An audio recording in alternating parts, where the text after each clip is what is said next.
en cabeza del transmitente, para que luego lo embargaran, lo ejecutaran, lo que fuera. Obviamente que esa orden judicial emana de un proceso que, por supuesto, se llevó adelante fuera del registro. Pero vuelvo a insistir, en nuestro sistema registral inmobiliario, los registros son no convalidantes. La inscripción no purifica el título. Como sí sucede, por ejemplo, en el sistema alemán, para muchos autores el mejor registro inmobiliario del mundo, o considerado uno de los mejores del mundo, o el sistema Torrens. En ambos casos, si el adquirente es de buena fe, ya esa inscripción purifica los defectos del título. Hay una diferencia entre el sistema, si bien ambos son convalidantes, el sistema alemán y el sistema australiano Torrens, hay una diferencia. Los dos exigen buena fe, pero en el sistema alemán incluso opera como registro convalidante ante un acto a título gratuito. En el sistema Torrens no, se exige buena fe y además que el acto sea a título oneroso.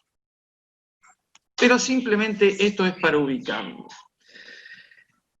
Ahora bien, siguiendo con esta clasificación y para ir entrando al tema de matriculación, ustedes saben que en la actualidad, en nuestro registro y también en el registro general Zona Norte, o sea, el registro general Santa Fe, subsisten dos sistemas de registración.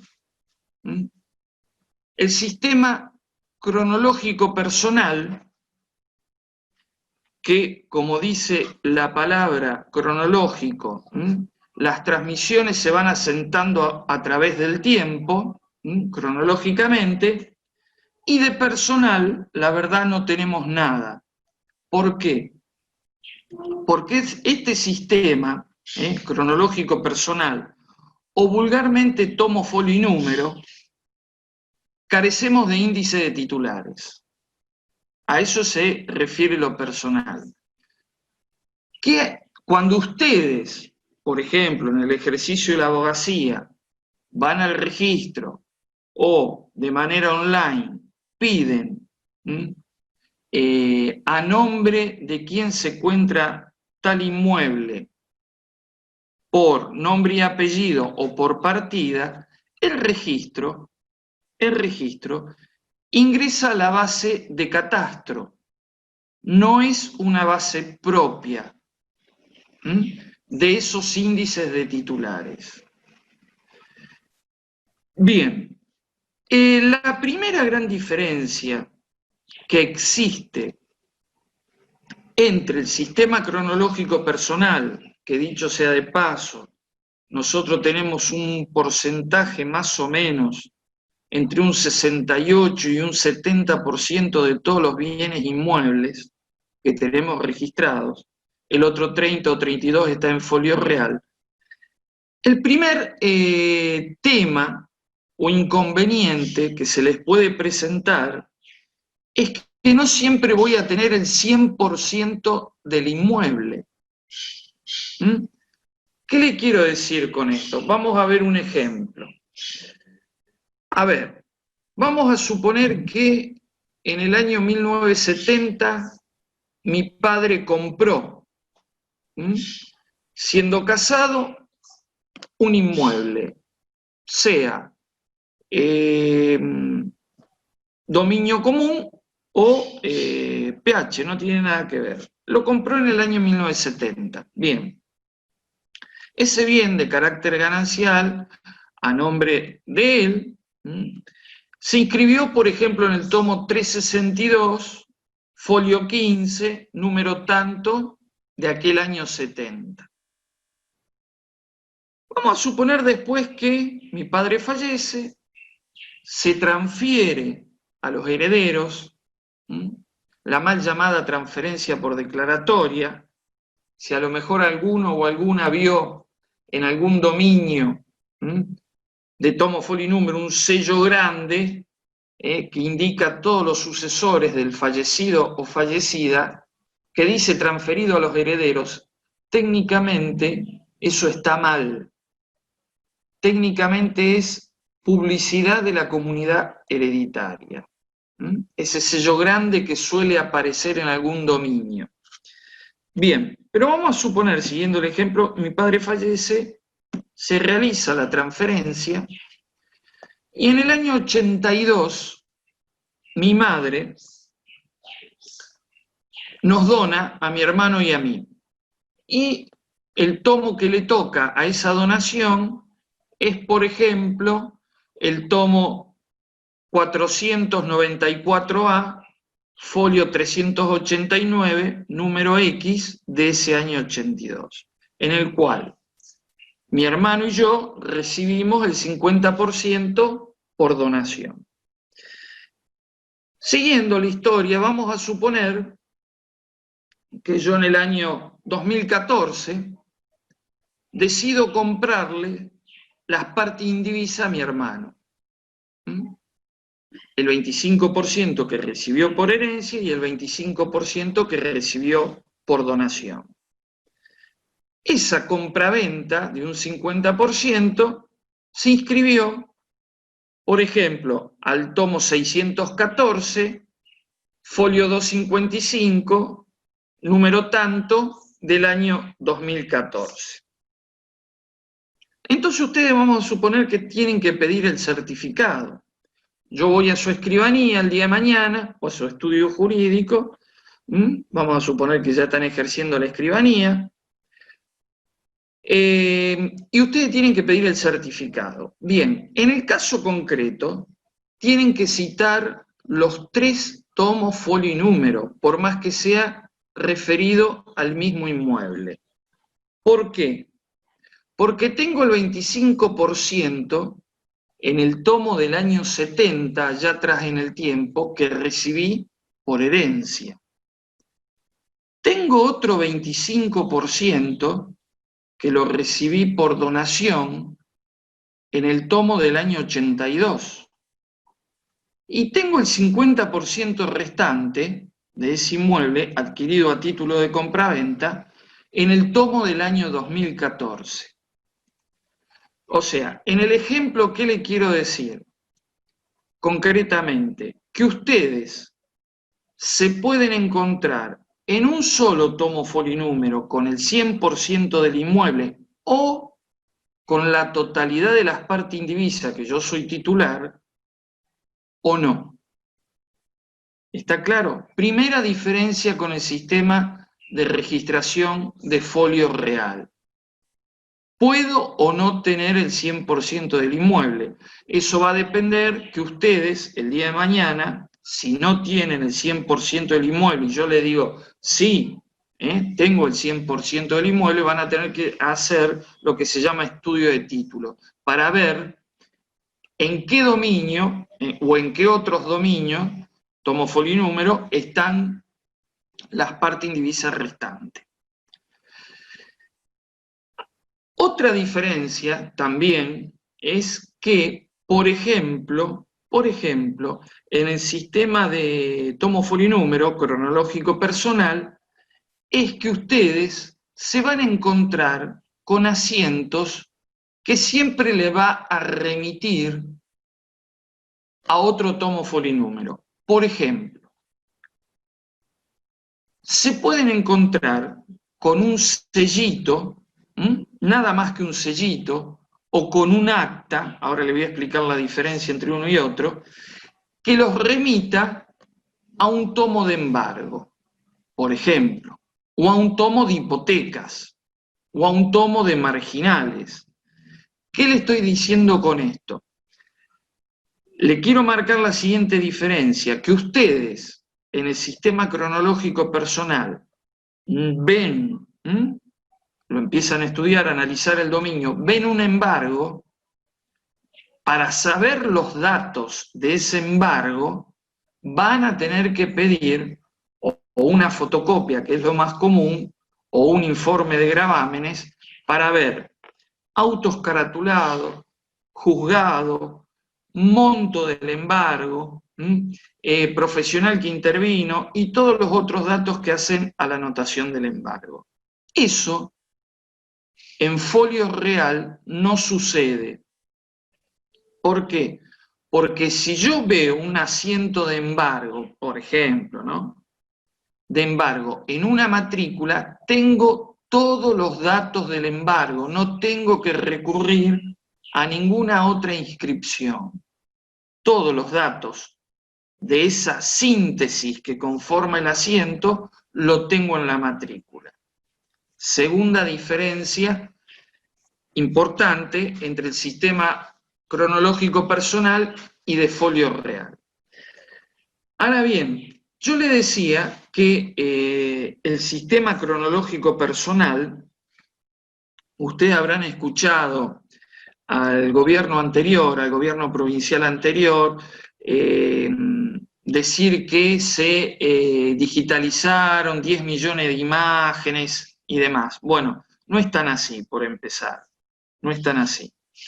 Pero bueno, más allá del tema político que a mí no me interesa, lo que me interesa es que ustedes tengan presente lo siguiente. En ese tema de la digitalización, todos los tomos manuscritos, que son bastantes, no se digitalizaron. ¿Qué le quiero decir con esto? ¿O cuál es la diferencia, mejor dicho, entre un tomo no digitalizado y un tomo digitalizado? Es la siguiente. Primero, es que el tomo, si está manuscrito, no se digitalizó. Entonces, por ejemplo, ustedes piden una fotocopia de un dominio que no está digitalizado y van a ver todos los sellitos o de manera manuscrita las anotaciones que va haciendo el registro. Por ejemplo, yo le decía el sellito de embargo. Bien, si ese inmueble que ustedes pidieron la fotocopia tiene un embargo o una hipoteca, le va a aparecer un sellito que los va a remitir a un tomo de embargo o de hipotecas, por ejemplo. En el sistema que está digitalizado, no van a ver más los sellitos. Ustedes ven, en principio, la imagen del dominio al momento de la digitalización y luego se le van a adjuntar tantas actas como asientos hubo de manera posterior a la digitalización. ¿Se entiende lo que digo? O sea, lo que a mí me aparece en un dominio no digitalizado, que es un sellito, me va a aparecer ese sellito hecho en un acta, por sistema, que me va a indicar que hay un embargo. Pero tanto en un caso como en el otro, que yo le decía, acta o sellito, siempre me tengo que remitir al tomo de embargo, de hipoteca, de marginales y demás. Diferencia, como les dije antes, con el sistema cronológico, con el sistema de folio real. ¿Alguna duda respecto al cronológico personal? No, una pregunta le hago, profesor. Sí. Los que siguen con el cronológico, en realidad los que ya se pasaron, ¿es a partir de un año que está por matriculación o por zona? ¿Cuál es el criterio? El criterio, no. A ver, nosotros tenemos algunas DTR. ¿Saben lo que son las DTR?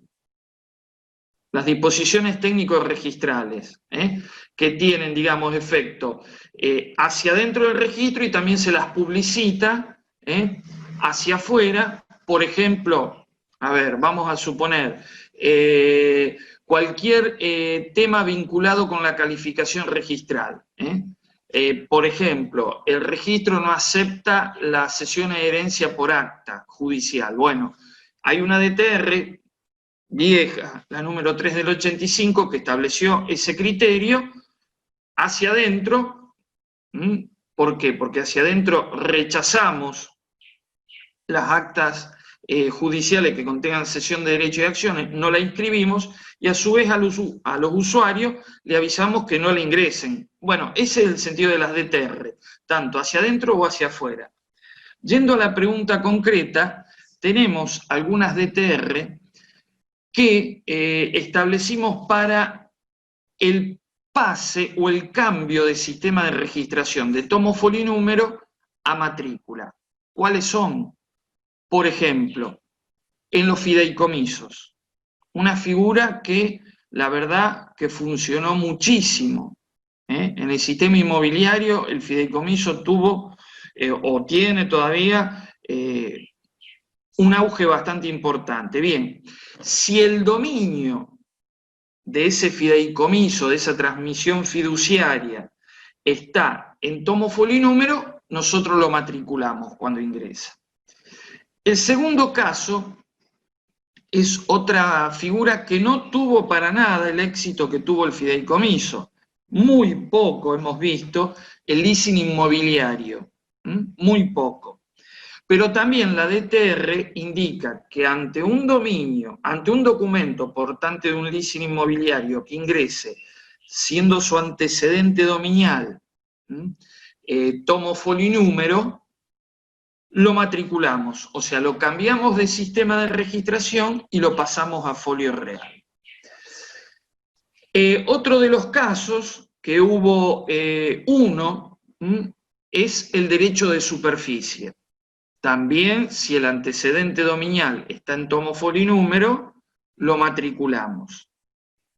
Y también todos los reglamentos nuevos de PH, todos los sometimientos y reglamentos de copropiedad y administración, haya o no adjudicaciones o transmisiones de las unidades, lo matriculamos, o sea, le damos matrícula, que ahora vamos a ver cómo funciona.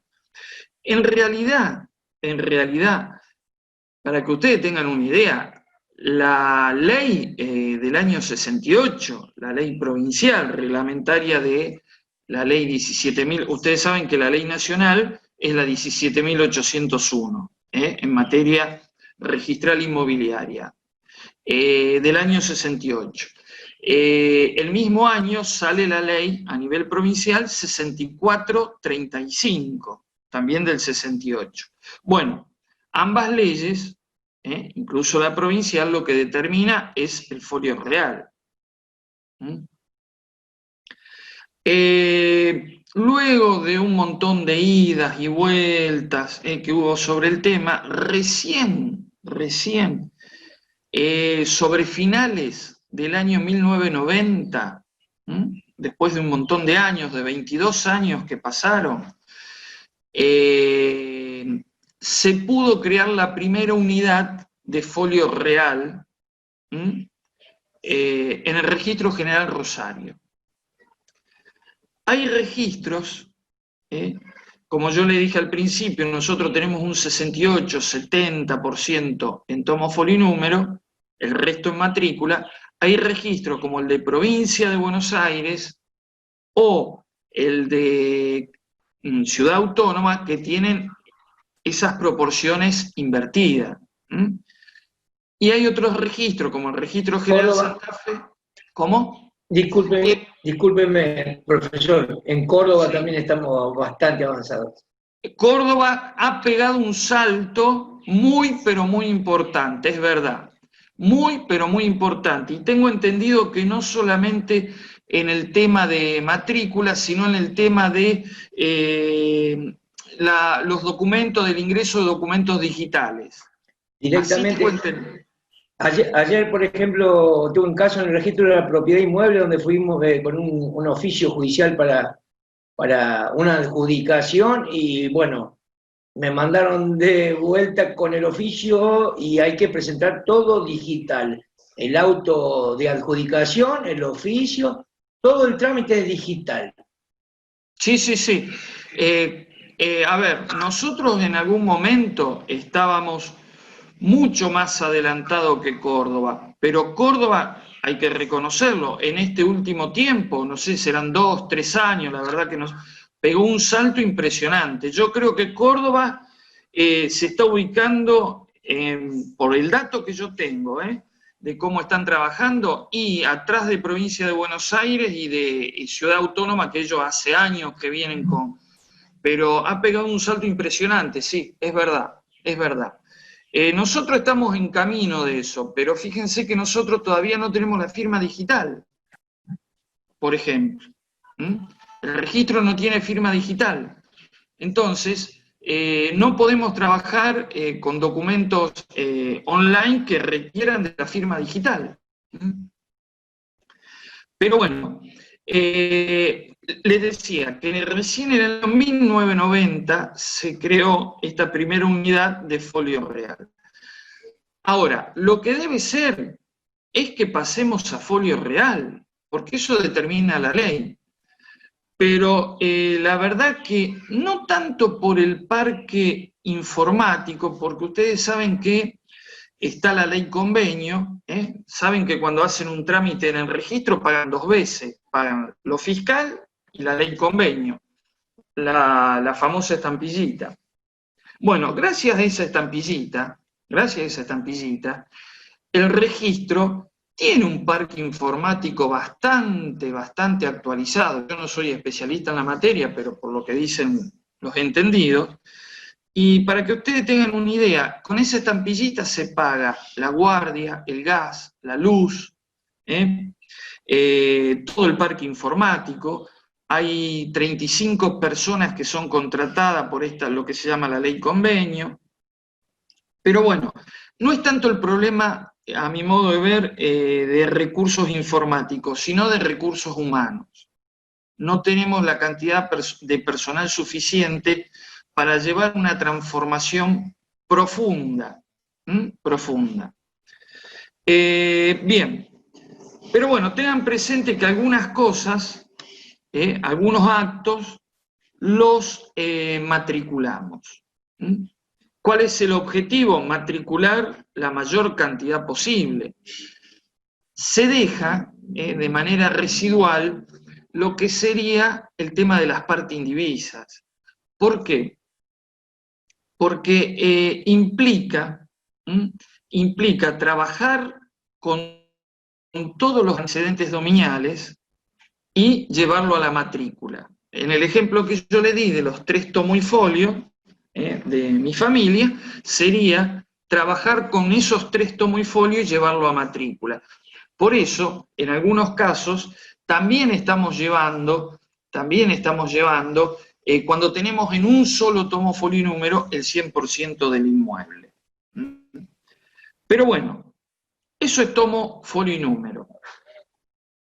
El otro sistema de registración, y ahí ya entramos en el tema de matriculación, es el siguiente. Ustedes saben, bueno, dijimos la diferencia con el sistema cronológico personal. Por empezar, yo tengo en una matrícula, sea dominio común, lineal o propiedad horizontal, el 100% del inmueble.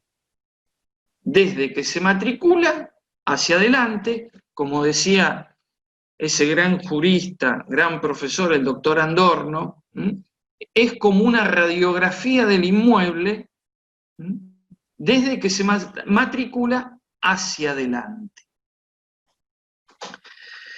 Bien, ahora, hablamos de tomo, folio y número, hablamos de matrícula. Por empezar, ustedes saben que la provincia de Santa Fe políticamente está dividida en departamentos. Cada departamento tiene su guarismo que lo identifica. En el sistema registral, el Registro General Santa Fe, o Zona Norte, como se llama ahora, tiene los departamentos, o es competente territorialmente sobre los departamentos 1 al 12 inclusive. Y el Registro General Rosario, hoy Registro General Zona Sur, somos competentes territorialmente en los departamentos, o mejor dicho, de los departamentos 13 a 19 inclusive. 13 es Belgrano, 14 es Iriondo, 15 es departamento San Lorenzo, 16 es el Monstruo, es el departamento de Rosario, 17 es otro departamento importante que es el departamento General López, tiene Rufino, Venado Tuerto, por supuesto, ciudades muy importantes, 18 es Caseros y 19 Constitución. Ahora bien, si un inmueble está matriculado, o se produce la apertura de la matrícula, los dos primeros guarismos, dijimos, es el de departamento, de la división política, el departamento que corresponde. Y de todos los departamentos se arrancó de uno hacia adelante. Por ejemplo, si el primer inmueble matriculado de Caseros, vamos a suponer de la ciudad de Casilda, tuvo 18, los guarismos de la división política, matrícula 1.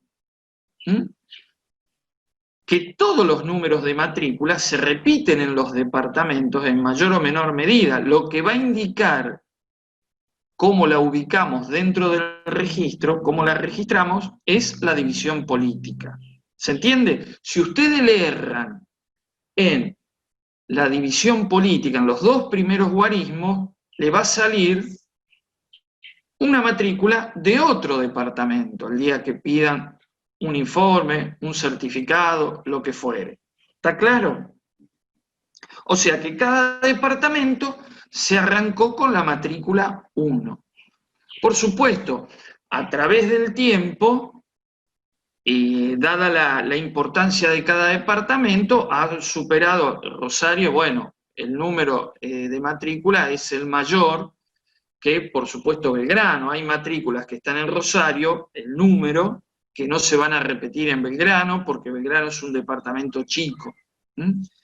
Pero lo originario, el número de matrículas se repite. Lo que varía, vuelvo a repetir, son los guarismos del departamento. Ahora bien, dijimos que una vez matriculado, la matrícula subsiste en el tiempo. Que teníamos, salvo contadísimos casos, pero muy, muy contados, específicamente el 100% del inmueble, no tengo que recurrir a otra matrícula, y que ahí también, haciendo el análisis de la matrícula, el estudio, yo no tengo que ir a ningún lado más, por decirlo de alguna manera, porque los asientos de esa matrícula me son autosuficientes. Yo lo leo y tengo todo el contenido, por ejemplo, de una hipoteca, como dijimos. Si tengo un usufructo, voy a tener todos los datos del usufructo y del usufructuario. Profesor, sí. Una consulta. En sí, el Martín. cambio al sistema de folio real, ¿sigue siendo de inscripción igual, no de transcripción, por más de que tengamos todos inscripción, los datos? sí, inscripción, siempre síntesis. Siempre pero ahí sí. Sí tenemos todos los datos, al contrario del anterior.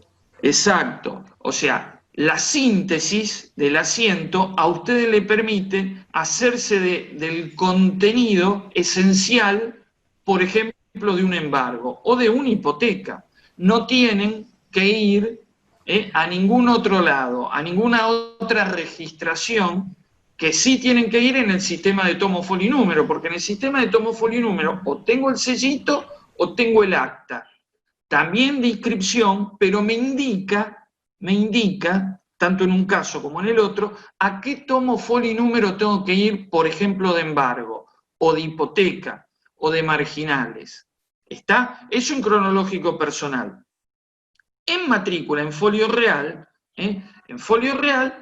no hace falta, porque yo tengo la síntesis del embargo, por ejemplo, con todos los datos que yo necesito. Si yo quiero saber más o quiero ver el expediente, leyendo la matrícula, leyendo el asiento del embargo, yo voy a saber cuáles son los autos caratulados, en qué juzgado tramita, todos los elementos que son para que ese asiento sea de conocimiento, digamos, suficiente para el usuario. No hace falta ver el embargo, para que ustedes entiendan. ¿Se entendió? ¿Quedó claro eso? Y por supuesto son de inscripción, por supuesto. Bien, lo que yo le decía, la matrícula sí la asigna el registro, eso sí lo asignamos nosotros, de manera cronológica. Como les dije, empezamos el día que matriculamos por primera vez ese inmueble, se le dio la 1, a otro inmueble, bueno, matrícula 2, y así sucesivamente. Eso sí lo da el registro. Pero hay una diferencia entre lo que es PH y lo que es dominio común o lineal, como se suele llamar también, que es la siguiente, Ustedes, cuando estén en presencia de una propiedad horizontal, se pueden encontrar, o se van a encontrar, con lo siguiente. Primero, por ejemplo, vamos a suponer que es un PH de Rosario. 16, identifica al departamento Rosario, no a la ciudad, departamento, 16. Matrícula, por ejemplo, 52.202. Bien, si estamos hablando de un PH, van a tener lo que se llama barra 0 o submatrícula 0.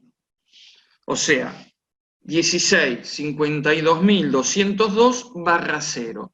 En la barra 0, si ustedes ven una fotocopia de la matrícula, por ejemplo, o si vieran la matrícula, van a ver todas las unidades que componen el edificio y su destino, ¿no es cierto? Unidad 1, unidad 2, unidad 3. Ahí tengo lo que sería el reglamento de copropiedad y administración. Tengo, vuelvo a repetir, en la barra 0, todas las unidades que componen el edificio. No importa el destino. Ahora bien, también voy a tener tantas submatrículas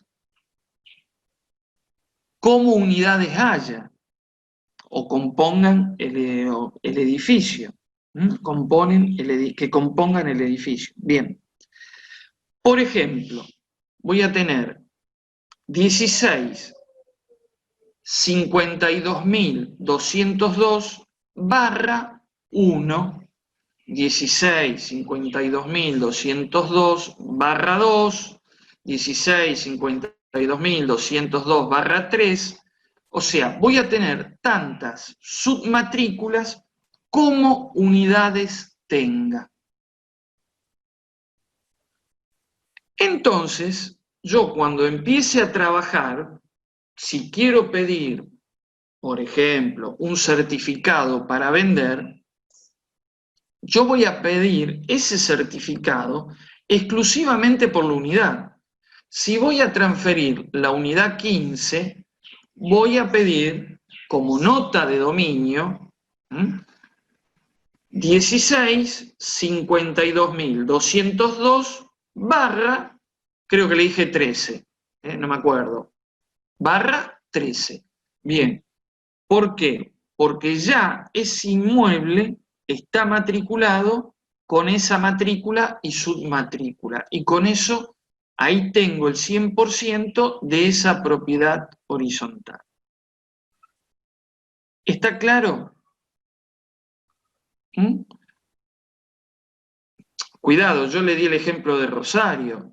Pueden tener en los otros departamentos, por supuesto en mucha menor medida, también pueden tener propiedad horizontal, ¿eh? No hay problema. En mucha menor medida, por supuesto, que Rosario. Pero bueno, se pueden encontrar también con PHs.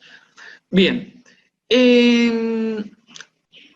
Ahora dijimos que esa matrícula subsiste en el tiempo. Yo lo vendo, lo dono, me lo subastan, me muero y se le adjudica a los herederos. Siempre esa matrícula va a ser siempre la misma, no va a variar.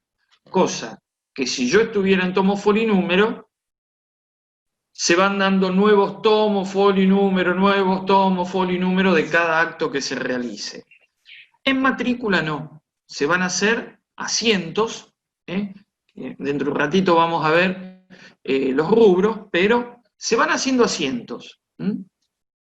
Pero puede haber, o puede suceder, mejor dicho, algunos casos en el cual la matrícula varíe. ¿Qué le quiero decir con esto?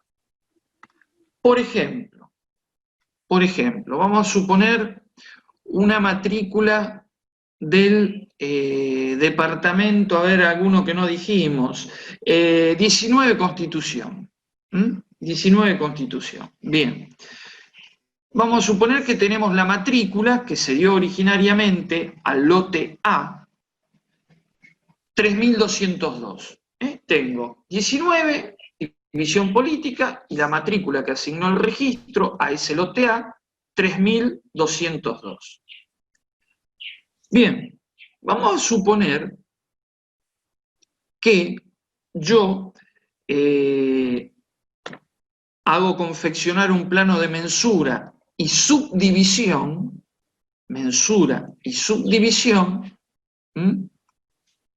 de ese lote A.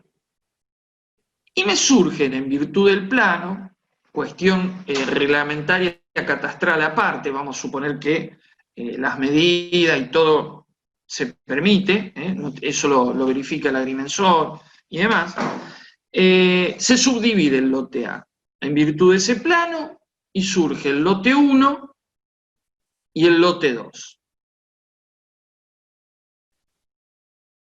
Y yo transmito el lote 1 en el ejemplo.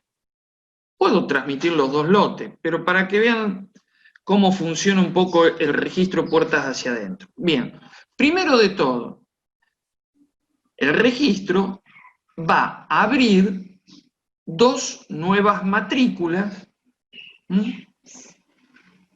porque el lote A se subdividió en dos lotes. Cuidado, puede ser dos o más lotes. Yo le doy un ejemplo sencillo. Dos lotes. Lote 1 y lote 2. Entonces, el registro, una vez que es anoticiado, se acompaña por supuesto el plano y demás, y el documento donde yo transmito el lote 1, va a producir, o debería producir, la apertura de matrículas de la fecha, a la fecha del ingreso de esa transmisión, de dos matrículas nuevas. Y en la matrícula del lote A, dejar constancia que por un plano de mensura y subdivisión surgen tales lotes y se le asignó tales matrículas. Y esa matrícula del lote A, que nosotros llamamos matrícula madre, va a un archivo pasivo, no se destruye ni nada, queda en un archivo histórico o pasivo. Y se empieza a trabajar con las dos nuevas matrículas. Eso es lo que debería hacer, o sea, abrir matrícula por todos los lotes que surgen. En el ejemplo que yo le estoy dando, ¿cómo tendría que funcionar la cosa? Dijimos que yo transferí el lote 1. Bien, en la matrícula del lote 1 tendría que aparecer la síntesis de esa escritura de transmisión hacia otra persona. ¿Y qué tendría que hacer el registro si estuviésemos al día? Ustedes saben que el registro está medio atrasado. Y si tuviera una cantidad de personal suficiente, abrir la del lote 2 y traerme a mí como titular. ¿Se entiende lo que digo? Porque yo no transferí el lote 2, pero ese lote 2 hay que colocarlo en cabeza de alguien. Y yo no lo transferí, o sea, que queda mi nombre. Entonces, abrir la matrícula del lote A y traerme a mí como titular. De oficio se llama eso. ¿Cómo estamos trabajando hoy? Por lo que yo le decía, porque estamos atrasados y por falta de recursos humanos también. Simplemente abrimos matrícula por el lote que se transfiere, en este caso por el lote 1. Entonces, quedan las dos matrículas, la madre en uso, hasta tanto pase algo con el lote 2, y la nueva, que ya está a nombre de otra persona, por el lote 1.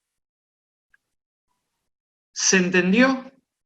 Primer caso en el cual la matrícula debe o debería, digamos, mandarse la matrícula madre a un archivo histórico pasivo y trabajar con las nuevas matrículas que surgen.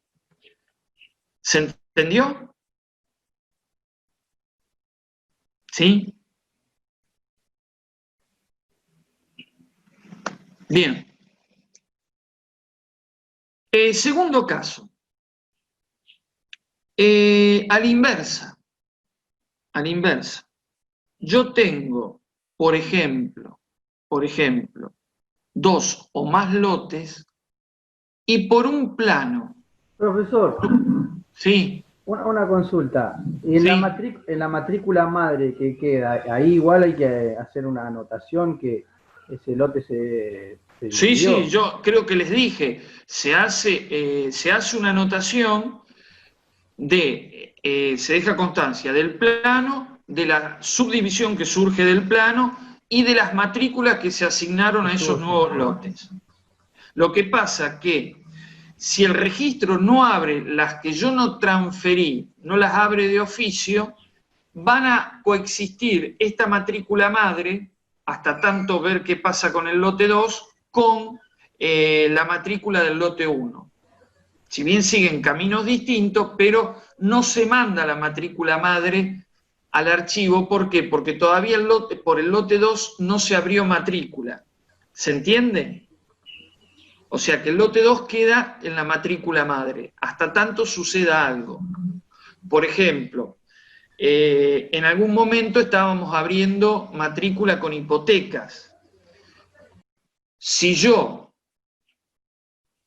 me quedé con el lote 2, pero el día de mañana lo hipoteco, el registro puede abrir matrícula por el lote 2 en virtud de esa hipoteca. Entonces sí, la madre, la del lote A, en su totalidad ya va al archivo pasivo histórico, y la del 1 quedó ya en su momento cuando lo transferí. Y la del 2 me van a abrir una matrícula en virtud de la hipoteca que yo constituí. Y me van a tener que llevar a mí a la matrícula como titular de ese dominio. ¿Se entiende? ¿Sí o no? Bien. Pregunten. Si hay duda, pregunten. Bien. A la inversa. ¿Está claro, Martín? Sí, sí, a mí me queda la duda, ¿Sí? siempre el primer testimonio sería del lote A, ese bueno, cuando se ingresa al registro y eso también lo conserva el registro. No, no, nosotros no conservamos testimonio. Como que sería la escritura, el primer testimonio del lote A, que después se subdivide en 1 y 2. Sí. Ese primer testimonio de la A, del lote A, ¿qué pasa con eso? Es lo que yo te digo, van a coexistir en el archivo común, normal, la del lote 1 que sigue su camino, ¿no es cierto? Que yo lo transferí. Y la del lote 2, perdón, A, se deja constancia primero que el lote 1 se transfirió, todo lo demás, y el lote 2 queda ahí. Cuando suceda algo con el lote 2, por ejemplo, si yo el día de mañana lo transfiero, el lote 2, en otro momento, el registro va a dejar constancia que se transfirió esa, la matrícula A, la manda al archivo pasivo porque ya se agotó, no hay más lote, y abre por el lote 2. ¿Se entiende? Y se empieza a trabajar de manera independiente con el lote 2. ¿Te queda claro o no? Sí, sí. Pero lo que yo quiero que ustedes se den cuenta que al no matricularse la cantidad de lotes que surgen producto de la subdivisión, coexisten la matrícula de la mayoraria, que sería el lote A, la mayoraria, y las que se van transfiriendo, bueno, siguen su curso. Cuando la del lote A se matricula en todos los inmuebles, en este caso dimos el ejemplo de dos inmuebles, el 1 y el 2, el 1 ya se fue en su momento, el 2 quedó, cuando con el 2 haya algún documento, generalmente dispositivo, y se le abra matrícula al lote 2, la de la va al archivo pasivo y empezamos a trabajar ya con la matrícula del lote 2. Y la del 1, por supuesto, ya desde el momento que se matriculó siguió su destino. ¿Está claro? Bien. Vamos a suponer la inversa, decíamos. Por un plano de mensura y subdivisión, y unificación, yo tengo 2 o más matrículas. Por ejemplo, tengo una, por supuesto siempre dentro del mismo departamento, ¿no? Tengo una por el lote 1, otra matrícula por el lote M, otra matrícula por el lote Q. Bien. Hago confeccionar un plano de mensura y unificación de los 3 lotes y me surge un lote. Me surge, por ejemplo, el lote A. Bien. Que yo lo transfiero. ¿Qué hace el registro? El registro, en esas 3 matrículas, que serían las matrículas madre, deja constancia de la mensura y unificación y del lote que surge. Y abre, las manda al archivo histórico pasivo y abre matrícula por el nuevo lote que surge. Y se empieza a trabajar exclusivamente con esa matrícula que surgió de la unificación. No siempre, esto para que lo tengan presente nomás, no siempre hay un acto. Yo le di el ejemplo de la unificación mediante que yo después lo transmitía. Bueno, no siempre sucede esto. Muchas veces se confecciona un plano de mensura y unificación y no hay transmisión, ni se constituye un gravamen, o se constituye otro derecho real, no hay nada, simplemente se unifica. Y yo sigo siendo el mismo titular. Bien, ¿qué se ha hecho o qué hemos visto en esos casos? Los escribanos o escribanas instrumentan lo que se llama escritura de unificación. Entonces, si bien no hay un acto de transmisión, constitución, cesión de derechos reales, mediante esa escritura de unificación, el registro abre matrícula por el lote que surge de esa unificación, como les dije, y manda al archivo pasivo todas las matrículas madre.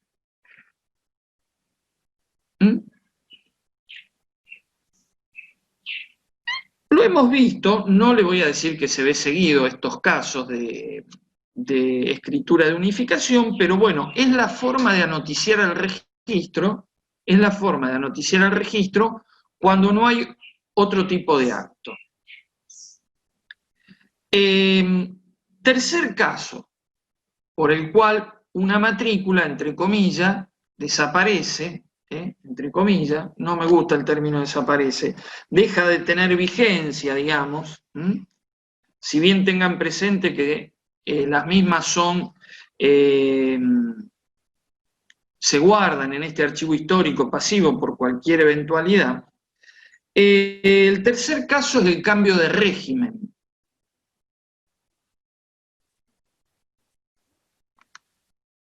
El cambio de régimen sucede, por ejemplo, cuando tengo un dominio común o lineal, como le decimos nosotros, y por el plano de mensura, sometimiento a propiedad horizontal, cambia de régimen. Ese inmueble que yo lo tengo matriculado, por ejemplo, el lote 10, que tengo una matrícula de dominio común, se va a hacer el asiento correspondiente de afectación al régimen de propiedad horizontal, van a surgir, como dijimos antes, la barra 0 y todas las otras submatrículas que componen, las unidades que componen el edificio, y esta de dominio común va también al archivo pasivo o histórico y quedan vigentes el resto, que es las de propiedad horizontal. Como les dije, todos los reglamentos nuevos tratamos de matricularlo. Por supuesto, si está en folio real, ya no se puede volver para atrás. ¿Se entiende? No podemos volver de un inmueble que está matriculado, llevarlo a tomo, folio y número. Eso es imposible. Si está en folio real, un reglamento nuevo, lo pasamos, por el cambio de régimen, le vamos a dar matrícula de propiedad horizontal. Y como les dije antes, ante la consulta de una de las compañeras, si está en tomo, folio y número, también abrimos matrícula por ser un PH nuevo, un reglamento que se inscribe por primera vez. Cuarto caso, por el cual la o las matrículas dejan de tener vigencia y van a un archivo pasivo histórico. Es el caso que se suele ver de vez en cuando, por supuesto, no es común como el sometimiento, pero es lo que se llama desafectación de propiedad horizontal. Desafectación de propiedad horizontal. Bien. ¿Saben cuándo se ve estos casos? Por ejemplo, cuando las medidas catastrales no dan para dividir en lotes, creo yo que es de acuerdo a los barrios, de acuerdo a los barrios. Por ejemplo, hay una casa al frente, un pasillo al costado y una casa detrás, muchas veces están en propiedad horizontal.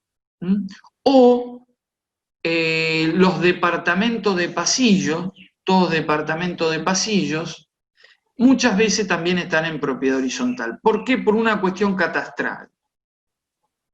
Pero bien, Vamos a suponer que yo tengo una casa al frente, al costado tengo un pasillo, y detrás tengo un departamento interno, una casa interna, que tiene salida por el pasillo, obviamente.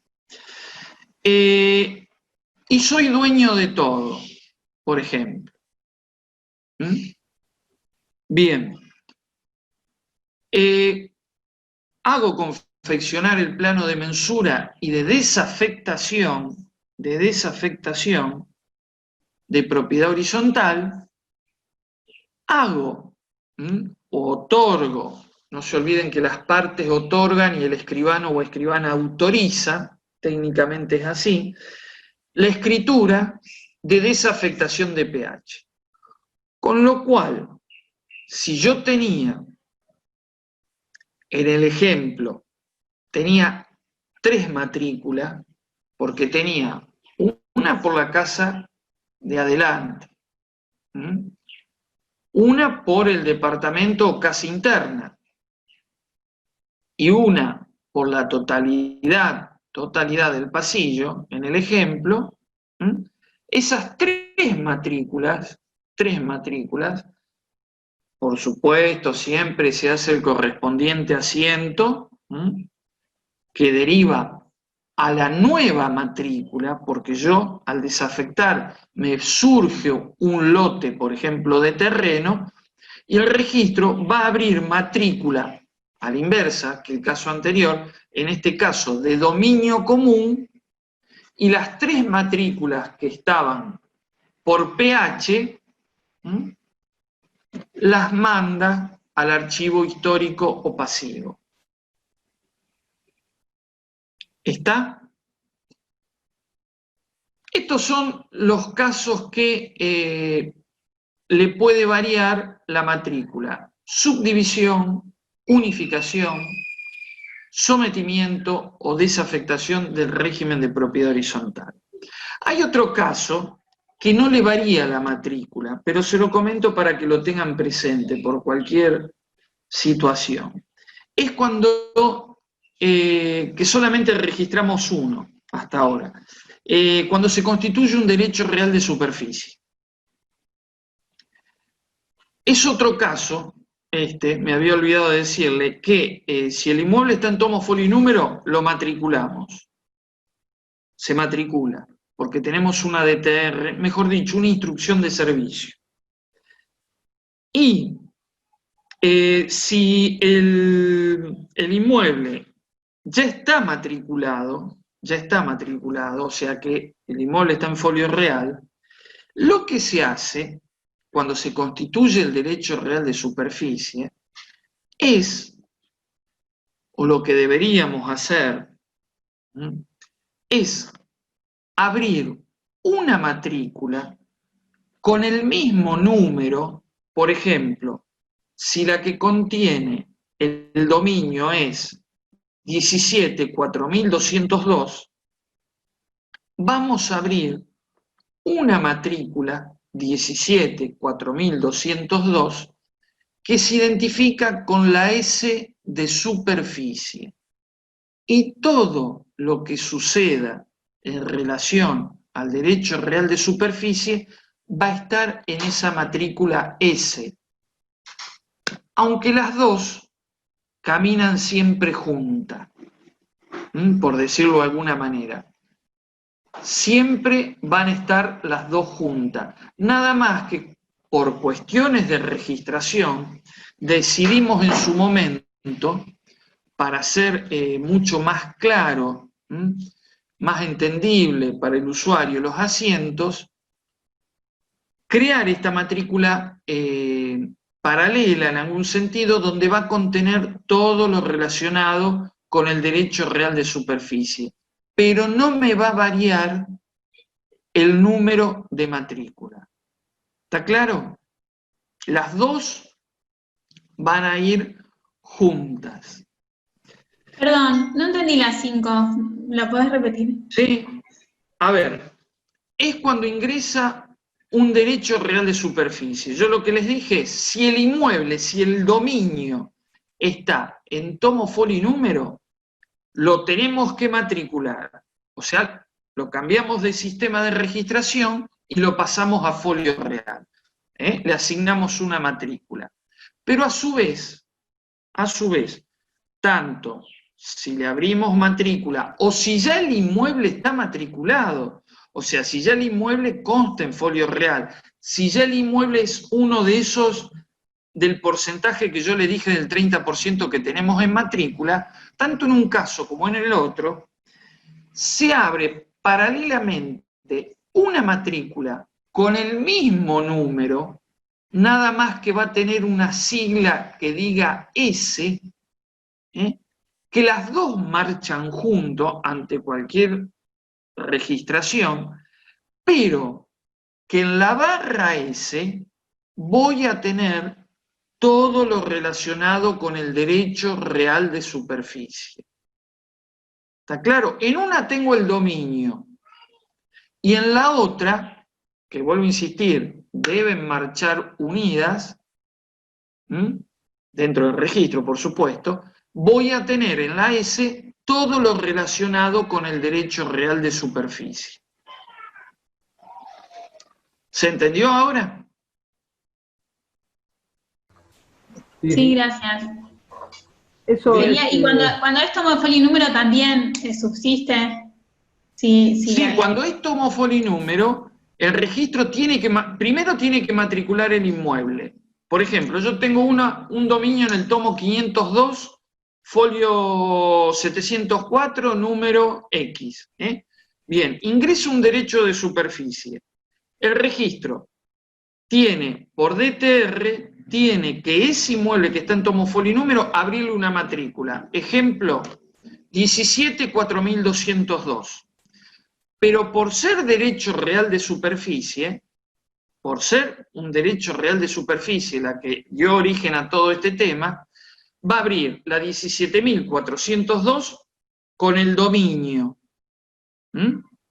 y con el asiento de constitución del derecho real de superficie. Y a su vez abre la 17.000, o tendríamos que abrir la 17.4202 S, y ahí va a estar contenido todo lo que haga al derecho de superficie. ¿Se entiende? ¿Se entendió? ¿Sí? Sí, gracias. De nada. Bien. A ver, yendo ya, ustedes en el examen, no sé si le han dicho, pero, o no sé si se los dije yo la clase anterior, en el examen se les da una matrícula y ustedes tienen que saber leerla, entre comillas, interpretarla. ¿Se los dije? ¿O se los dije al otro curso? Bueno, no sé. ¿Les dije? Bien. Sí. Entonces, ustedes tienen dos grandes rubros. Le hago una aclaración. El modelo de matrícula no es unificado en todo el país. Se pueden encontrar con diversos modelos de matrícula. Como así también el tema de las abreviaturas. Se intentó hacer un vademecum común de abreviaturas, y no se logró, a nivel nacional estoy hablando. Bien, pero hay similitudes. Pero ustedes tienen dos grandes rubros o ítems, y uno también importante que sería el 4, el rubro 4 de la matrícula, donde está la descripción o determinación del inmueble. Ahí tienen, si es un dominio común, cuánto mide, los linderos, la superficie. Si es un pH van a tener todos los datos del pH, superficie común, superficie exclusiva, valor proporcional, aunque ahora ha variado eso, pero bueno, toda la determinación del inmueble. La determinación del inmueble es la descripción del inmueble.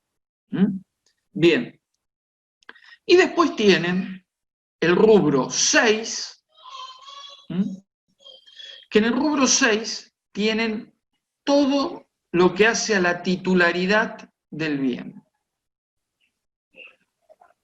Por ejemplo, si yo de ese bien tengo 3 titulares, voy a tener las 3 personas, sean humanas o jurídicas, si son humanas con todos sus datos personales, si son jurídicas con los datos de su inscripción o registración en el organismo que corresponda.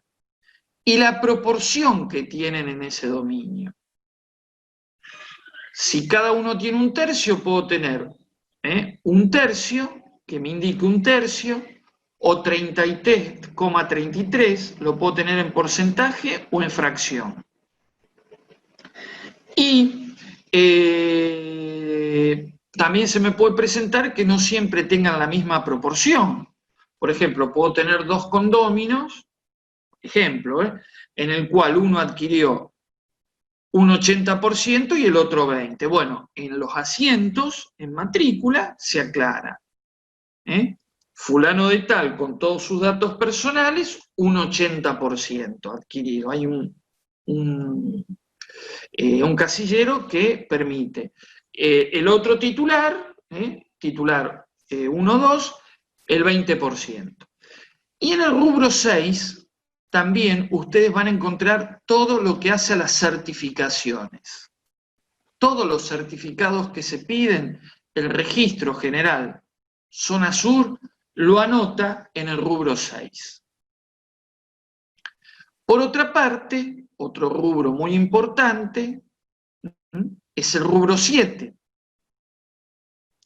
En el rubro 7 voy a encontrar todos los otros derechos reales que no son el dominio, o sea, usufructo, servidumbre, uso, habitación, todo lo encuentro en este rubro 7.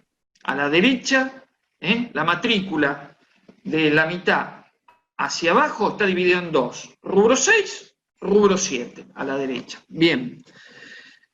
Le decía, todos los otros derechos reales, todas las otras afectaciones o desafectaciones, por ejemplo, afectado al régimen de vivienda, o bien de familia, como le pueda parecer, o la desafectación respectiva, todas las cautelares con trascendencia real, o sea, en el rubro 7 me van a aparecer los embargos, la anotación de litis, la medida de no innovar, la medida cautelar innovativa,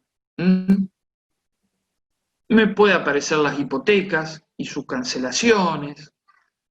Todo eso que yo les dije, que esos asientos son autosuficientes, ustedes no tienen que recurrir a otro lado para saber los elementos o el contenido esencial de esos asientos, de esos actos que fueron registrados. Bien, todo eso me aparece en el rubro 7.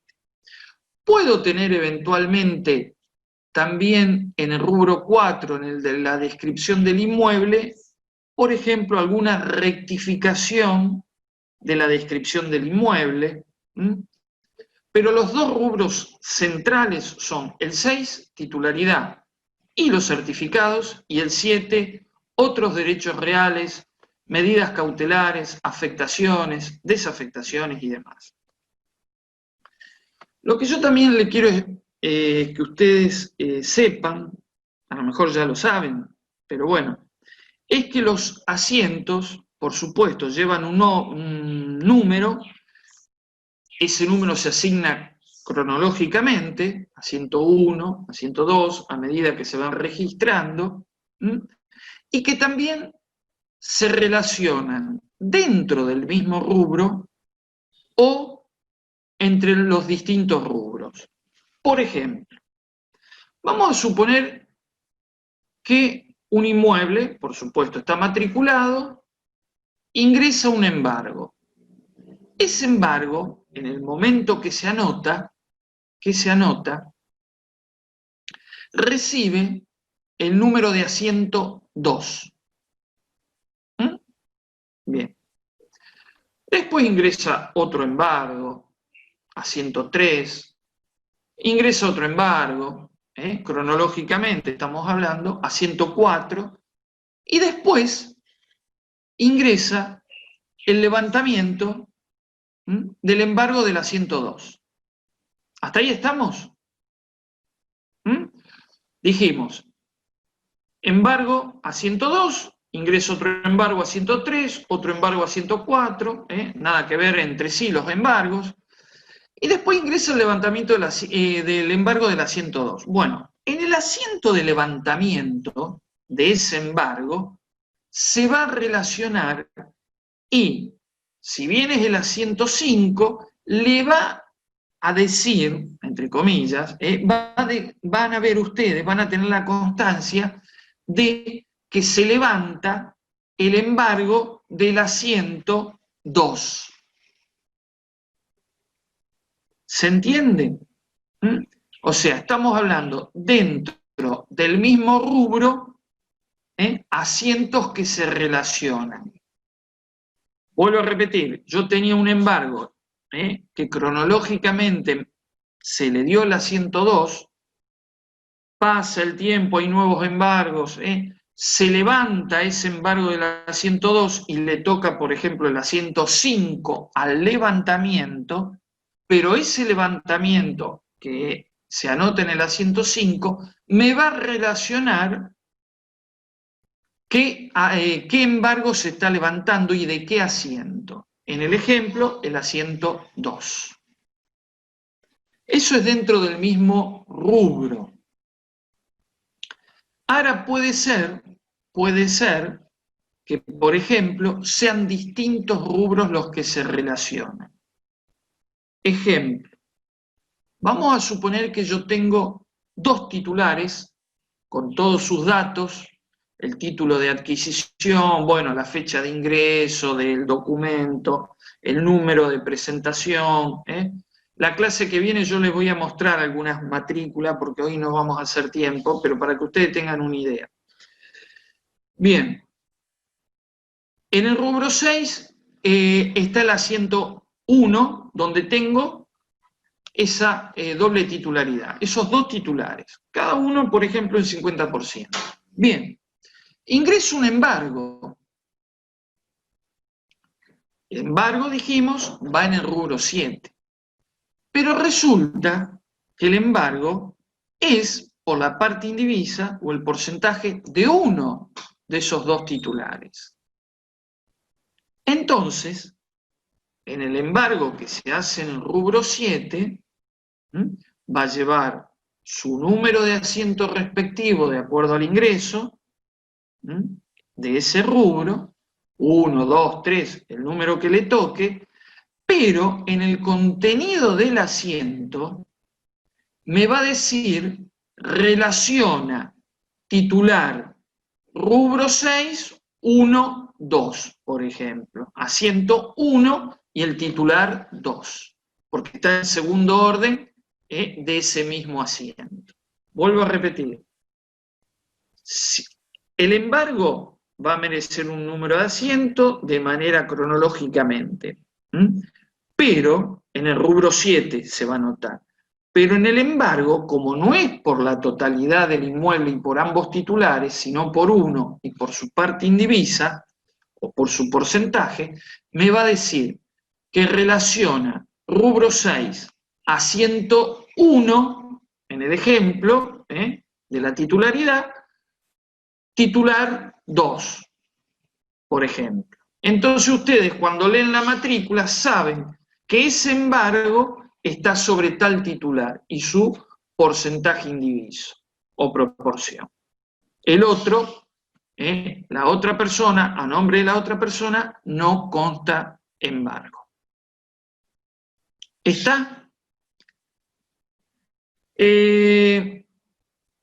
Para terminar, bueno, ustedes saben que todos los asientos tienen que ser firmados y colocar el sellito correspondiente por cada inscriptor y por el jefe de cada sector. Lo que tiene Folio Real es un sistema más seguro. ¿Por qué? Porque quien califica, o sea, quien analiza el documento y confecciona el asiento es una persona. ¿Mm? ¿Y quién lo verifica? A ver si está bien confeccionado el asiento, si la calificación es correcta, es otra persona distinta. O sea que en el sistema de folio real los controles son un poco más seguros, por decirlo de alguna manera. En tomo, folio y número, una persona hace todo, inscribe el título, lo califica, lo inscribe y sale a mesa de salida. En cambio, en el sistema de folio real, antes de salir el documento, se verifica por una persona distinta a la que hizo la calificación y la inscripción, o sea, la confección del asiento, que busca, bueno, mayor seguridad y evitar que el documento y la inscripción tengan errores, sobre todo la inscripción. Otra de las cosas... Perdóneme, sí. Doctor. Sí. Esto sería una especie de doble conforme, ¿cierto? ¿Doble? De doble conforme. Sí, en realidad el que le da conformidad es el verificador o la verificadora. Si encuentra algún defecto, se lo devuelve al calificador diciéndole que lo subsane. ¿Se entiende? No lo subsana ella o él. Verifica, encuentra uno más defecto en el asiento, por ejemplo, se lo devuelve a quien lo calificó y lo inscribió. Solucionado, vamos a suponer que el verificador o la verificadora tenga razón, lo devuelve al verificador o verificadora, si está ok, ese documento sale. Perdóneme, este verificador o verificadora sería de mayor jerarquía que el... No. Es más. A ver, dada la escasez de recursos humanos que tenemos, hoy una persona a lo mejor califica e inscribe y mañana estás verificando. Lo que el sistema no le permite, porque cada uno ingresa con su clave personal, lo que el sistema no le permite es que el mismo que inscribió y calificó e inscribió, verifique. No le permite su propio acto. ¿Se entiende? Porque para trabajar yo tengo que ingresar con mi clave. Bien, si yo califiqué e inscribí un título, no puedo después verificarlo. El sistema no me permite, cuando se detecta el sistema que yo estoy ingresando con mi clave para algo que hice antes, automáticamente me bocha, para decirlo de alguna manera. Tiene que ser otra persona con otra clave. Que le voy a ser totalmente sincero. A ver, muchas veces se prestan la clave. ¿Por qué? Porque cuando hay confianza entre los agentes, ¿no? ¿Por qué? Porque a veces estamos tan tapados de trabajo que el mismo que calificó e inscribió le pide prestada a un compañero o compañera la clave, la otra persona ingresa, pero el que hace el trabajo es el mismo que lo hizo anteriormente, que inscribió y calificó. ¿Se entiende lo que digo? Pero bueno, esas son cuestiones inevitables dada la falta de recursos humanos que tenemos. Pero bueno, lo ideal sería siempre que sea una persona distinta a la que calificó e inscribió. ¿Por qué? Porque corremos el riesgo que si califica, inscribe y verifica la misma persona, por más que tenga otra clave, subsiste el error o los errores. Esa es la realidad también. Bien, y para terminar, si yo confecciono un asiento, en el rubro que ustedes quieran, y ya lo cerré, o sea que ya se firmó y se verificó todo lo que ustedes quieran, y me doy cuenta que hay un error en ese asiento y está cerrado, yo tengo que hacer un asiento complementario indicando cuál fue el error u omisión. No puedo rectificarlo. Yo lo puedo rectificar hasta el cierre del asiento. Una vez que se cerró, no. Tengo que hacer un asiento complementario un nuevo asiento que va a indicar cuál fue el error o los errores o las omisiones. ¿Está claro? ¿Alguna duda? Sí, Bueno, le hago una pregunta. Que sea un asiento complementario y no una rectificación, también figura en el, o sea, lo vamos a ver en el rubro 6 y con ese nombre. En el rubro que corresponda. En el rubro que corresponda. Porque, por ejemplo, si yo omití o incurrí en un error en una constitución de hipoteca que va en el rubro 7, el asiento me va a aparecer en el rubro 7. ¿Se entiende? Sí. Si cometí un error sobre la titularidad, el asiento me va a aparecer en el rubro 6. En cada rubro que corresponda. ¿Está? Y va a decir, o sea, y va a tener un nombre o algo que uno pueda identificar como que es complementario. Sí, porque por empezar, generalmente se identifican como complementarios o aclaratorios, y si hay otros asientos, se identifica, como dijimos, qué asiento es, porque vamos a suponer que tengo un asiento en el que se cometió el error o la omisión. Después tengo otro asiento. Puede suceder.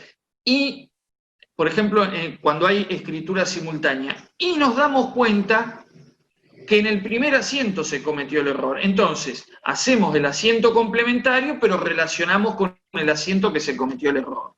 Y, por supuesto, tiene que ser lo más claro y específico posible la aclaración, o complementario. Generalmente decimos complementario. ¿Está? Bien. Bueno, nos vemos el miércoles que viene. Vamos a ver el principio de prioridad y voy a buscar algunas matrículas, por supuesto, son modelos, por si no, no las podría tener en mi poder, obviamente, para que ustedes vean. Y le hago una aclaración. En la actualidad, ya hace un tiempito, pero con este tema de la despapelización, famoso tema de la despapelización, no se imprimen más las matrículas. Hasta hace un año y medio, más o menos, imprimíamos las matrículas. Ahora, en vez de imprimirla, se guarda directamente en la base de datos. ¿Por qué? Porque ya no teníamos más lugar en el archivo de matrículas. Y lamentablemente estamos en un edificio que ya nos quedó chico. Si ustedes van al registro van a ver que la mitad del subsuelo es el archivo de matrículas. Y ahora muy probablemente tengamos que abrir la otra ala, correr a un montón de personas y seguir guardando las solicitudes de registración, el SRD famoso y demás. Que ya lo vamos a ver, el SRD. Bueno, si no hay alguna duda, nos vemos la clase que viene. Y si tienen o les surge alguna duda, la anotan y la vemos la clase que viene. Digo que la anotan porque yo me olvido, pero a lo mejor ustedes no. ¿Está? Bueno. Vamos por terminar la clase entonces. Damos por terminada entonces la clase. Muchísimas gracias, doctor Galván, y bueno, gracias a todos los asistentes. Nos reencontramos el miércoles que viene. Miércoles. Buena semana, cuídense mucho. Bueno. Igualmente para todos.